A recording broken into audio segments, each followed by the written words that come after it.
guys. Welcome back to our second episode of 5-Minute EMS Review. We are in a series entitled Components of an EMS Call.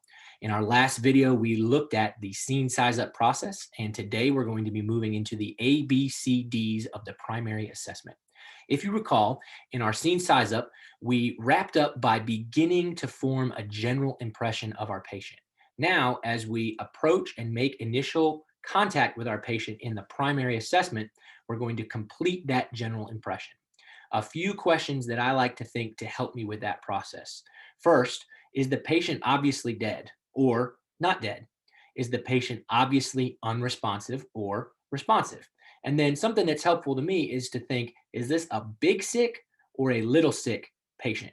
That helps me to form somewhat of an idea of the level of severity of the patient's presentation. Now, closely linked to the general impression is our assessment of the patient's mental status. We're going to determine their level of mental status using the acronym AVPU. Are they alert?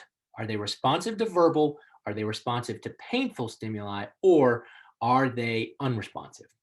As we move into our ABCs, we know that they are typically progressed in the order of A, B, C. However, if we have an obviously unresponsive patient, we're going to alter that a little and begin with the C by immediately checking for a carotid pulse. We do this because if they are found to be pulseless, we need to immediately begin chest compressions. Now, for those patients who are unresponsive but have a pulse, or who are responsive, we can proceed with the normal order of the ABCs. Our purpose here is to immediately correct any life threats that we identify. So we begin with the airway by ensuring that it is open. We can use the head tilt, chin lift maneuver or a jaw thrust maneuver for trauma patients. And we also can use some tools that are at our disposal, such as an oropharyngeal airway or a nasopharyngeal airway. Once we've determined that the airway is open and we can keep it open, we're going to move to our breathing. We want to look and determine, using our look, listen, and feel technique, is the patient breathing, yes or no? If they are they breathing adequately?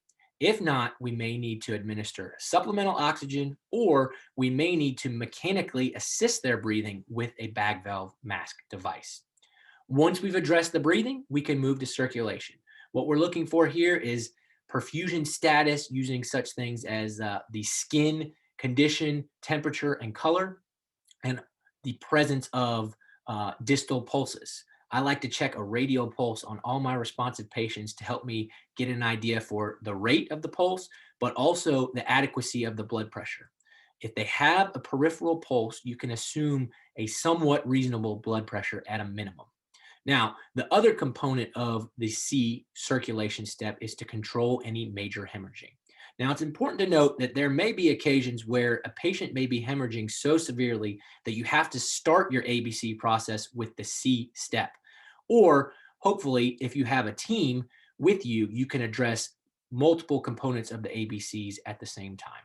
Now, moving on to the D that some texts teach, D stands for disability, which is basically a check of the patient's neurological status. And we've pretty much already looked at that through our mental status AVPU step. But you can use the D to help you remember not to skip over the mental status step. Once we've completed this process, we need to determine our patient priority. Is this an unstable patient that needs a load and go, or is this a stable patient where we may be able to stay and play for a little while? That does it for our primary assessment. The only other thing that we want to take into account and keep in mind as we progress through these steps is any indications of a need for C-spine precautions. If so, we want to take them manually until we can get a collar in place. Now, I hope this was helpful.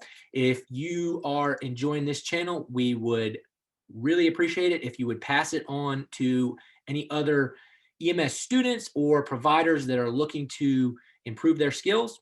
And we'll hope you'll tune in next time as we move into our secondary assessment video. Thanks, and we'll see you on the next one.